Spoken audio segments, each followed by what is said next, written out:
friends from two different worlds make one decision that will change their lives forever.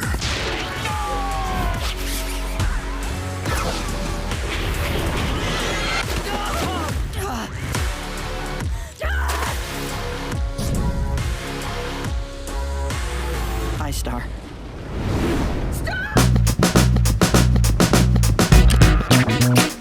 Welcome back to Mini Mayhem. I'm Ostrich Vox, and Disney has released a trailer for the series finale of Star vs. the Forces of Evil. This Sunday, the series will come to a close with the half-hour episode Cleaved. So as always, we're going to do our thing, run through this promo, and try to figure out just what the heck is going on. And of course, I'm going to issue a spoiler warning just in case any theories are right, or you want to see as little from this finale as possible. With that said, let's dive in. The promo opens up reminding us of Star and Marco's origins. They're from two different worlds, Earth and Muni, belonging to different families. Of course, we know as an audience that throughout the course of the series, these two worlds and two families have become one. Muni and Earth aren't too different at their core. In fact, humans seem to have originated from humans. Marco and Star are welcomed by each other's families. Yet, in the eyes of magic, it may discriminate and not view these situations in the same light.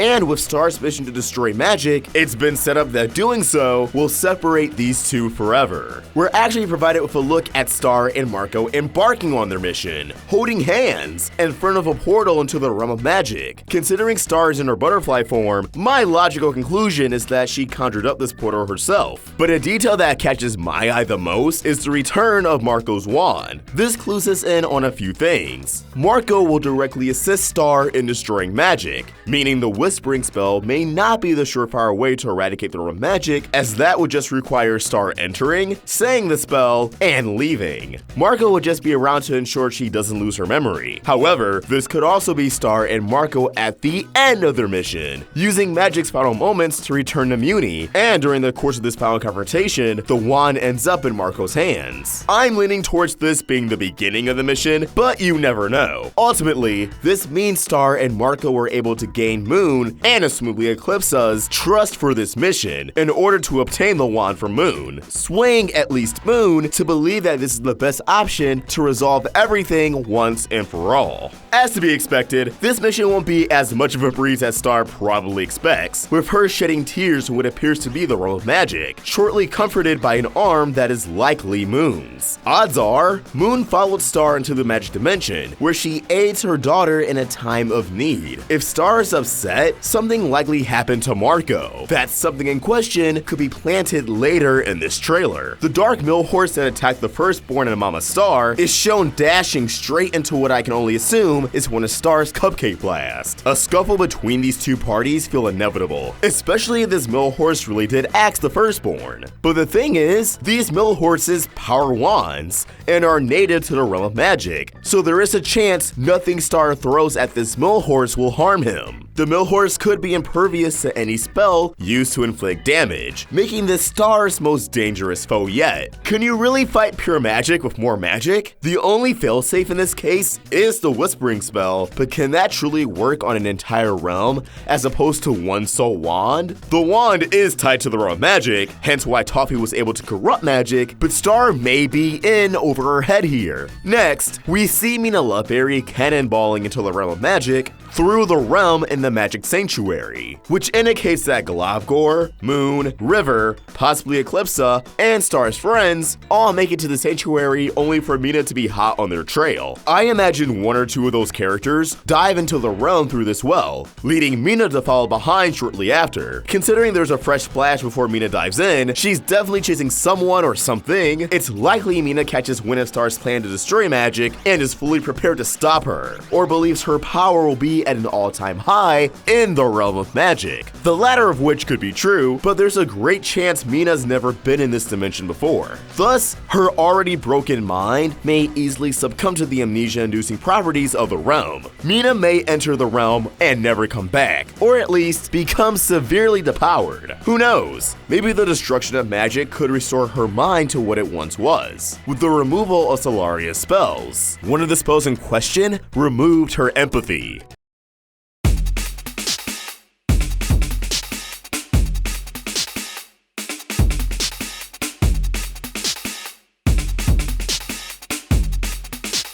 Now we're going to skip around a bit to keep my thoughts in order. So, Star and Marco arrive in the realm of magic, only for Star to have her fist raised and clenched, as if she's battle ready, or confronting someone. Now I'm assuming this could be the Dark Mill Horse, but perhaps Mina's timing will see her and Star arrive at the exact same time. Though, going off Marco's expression, he's more concerned about Star than what's in front of him. Lacking any recollection of the realm of magic, he may not be as alarmed by the Mill Horses as he would be by Mina. This battle with the Dark Mill Horse will see the return of Tom, who we last saw stranded in the realm of magic and forgotten by the Firstborn. The Dark Mill Horse rises up from the pool of magic. In front of him lies Tom, Marco, and 4 younger Dark Mill Horses. Tom could be trying to take a stand against the Mill Horse. Maybe he was able to fight through the realm's abilities and regain its memory, like Star accomplished in her previous visits. Or maybe he called the Mill Horse himself. As we discover later on in this trailer, Tom falls victim to the dark magic, his eyes glowing completely white just like the corrupted Mill Horses.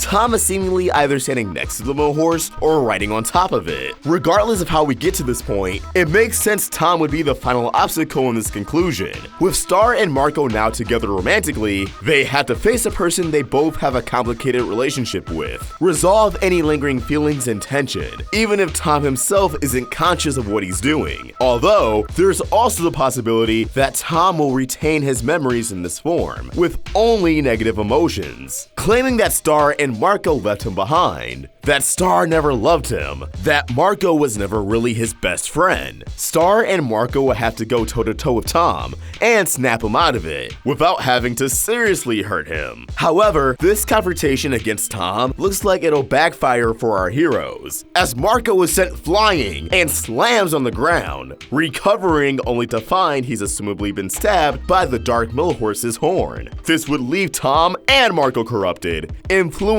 by dark magic, causing Star to go up against 2 men she has feelings for, truly confronting all of her mistakes, how she's treated both of them, and how she may not be able to save everyone. One synopsis for this episode reads, Star tries to solve all of her problems while creating new ones. I think attempting to destroy magic and having her ex-boyfriend and current boyfriend corrupted would definitely be a new problem arising from an already existing one. This could be what leads to Star slamming her fist into the pool of magic, screaming. Not only will her magic likely be ineffective, but she's starting to lose everything. I wouldn't be surprised if this goes beyond Tom and Marco, but anyone who enters the realm of magic. Star may have to face a handful of her friends and family turned evil by the sinister magic she vowed to destroy. Meteora is quickly seen dipping down, which may also be in the realm of magic. Perhaps she will be instrumental as a last-minute assist to destroying magic. Regardless of the location, on Muni or in the realm of magic, she could be dipping down in an attempt to protect her parents, especially Globgor, who's already in a pinch. I'd love to see Meteora take on and single-handedly defeat Mina in one shot.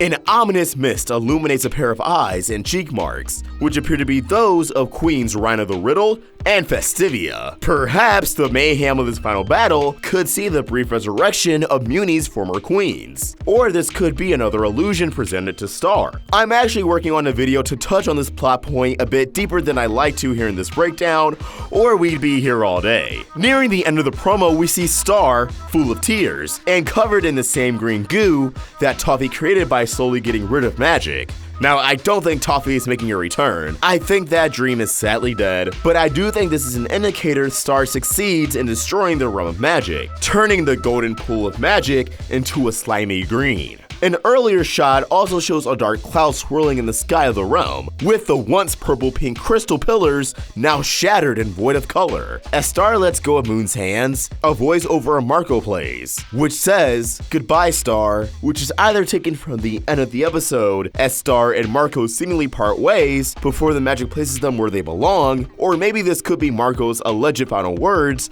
before being taken over by the dark magic. Star letting go of Moon and falling back into the realm of magic could could mean Marco is left behind in the realm, Star deciding she wants to be with him before everything is all said and done. Going back to this earlier shot, which will be the final one for this breakdown, Star is seen running through a cornfield, alarming rats that I can assume used to belong to Ludo's army. We haven't seen these suckers since early season 3 at the end of the Battle for Muni arc. It's probably just a callback, but maybe this alludes to Ludo returning for the finale after getting his happy ending in the episode Princess Quasar. However, the most interesting detail to me is Star herself.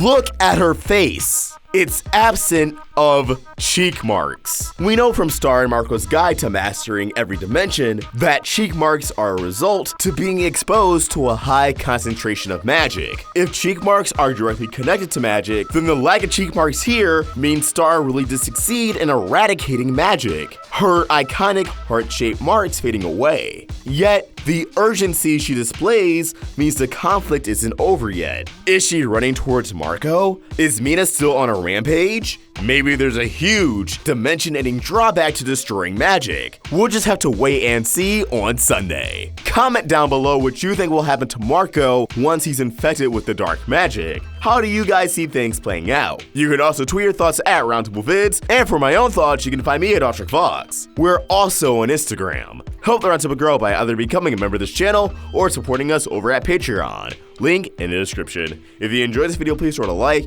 and subscribe to the Roundtable for more great cartoon content. Thank you for watching, and I hope you have an awesome day. Fox, signing out. Hey everyone, just letting you know over a pre-recorded message that we will be at MomoCon 2019. We'll be there all 4 days, but I know what you're thinking. What about the panels? And to that, my friend, I have an answer. Friday at 2:30 we'll be on the Channel Federator panel, talking about our experiences as content creators. Then on Saturday at 4 p.m, we have the first ever animation showcase with a bunch of other content creators in the cartoon community. Cosmodor, Robotaxi, Nintendo, Saberspark, you name it. We'll be showing off a bunch of animated projects, such as Has-Been Hotel, whose creator will also be there, Long Gone Gulch, Amoda and Nepson, and more. And yes, we will be showing exclusive footage you cannot see anywhere else. Well, I mean, until the actual panel, where I'm sure it'll be live streamed and you can, but you guys get the point. After that, our final panel will be Saturday at 7. Another Steven Universe with the fan of this panel. Us, Mackenzie Atwood, Slice of Otaku, Rose's Universe, and Michaela Deese, the voice of Amethyst. Oh yeah, did I mention this TV Universe cast will be there? Zach Callison, Dee Magnahall, Michaela Dietz, and Estelle. Well, Estelle's only gonna be on Thursday, but Estelle. Get hyped for MomoCon, guys. It's so close, and I have a feeling it'll be one of the best years yet. Hope to see some of your beautiful faces there.